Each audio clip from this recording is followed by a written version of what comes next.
we are going to understand the pronunciation of na letters. In Tamil, there are three types of na. Na, na, na. This na is called Tannagara na, Tannagaram.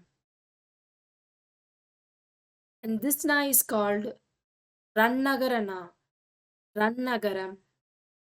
And this na is called Tannagara na, Tannagaram. So why we call this na as Tannagara na? Because this na comes after ta. That's why we name this na as Tannagara na. Likewise, we name this na as Rannagara na, Rannagaram. As this na comes after ra, we call this na as Rannagara na. And this na comes after ta. That's why we call this as Tannagara na. Now, let's see the pronunciation of each na.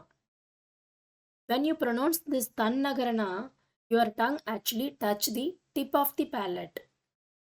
Say with me, na.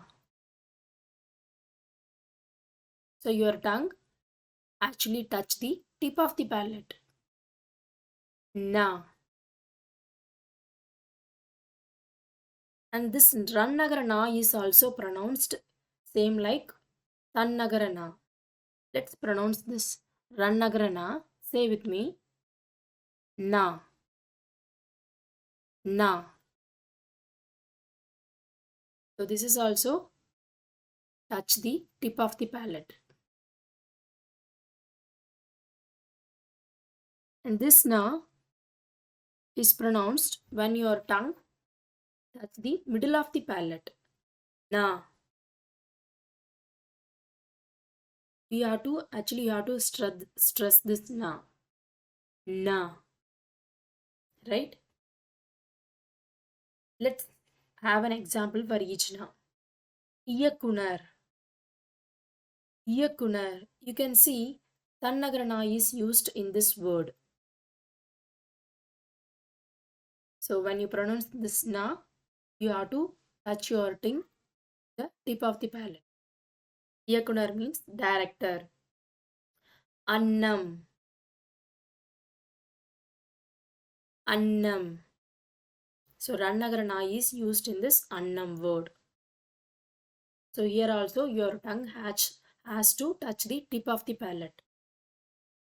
Annam means swan. Here also we used the same Annam word, but we have used Tannagara na here. So even though the word looks similar, but the meaning is completely different. Annam. Annam means palate. So whenever you read or write this na letters with other words, you have to be very careful when you use these letters. Incorrect usage of these letters will give you the different meaning. If you enjoy this video and want to learn more, check out the full Tamil course. The link is in the description. Don't forget to like, subscribe, and hit the notification bell. See you in the next video. Thanks for watching.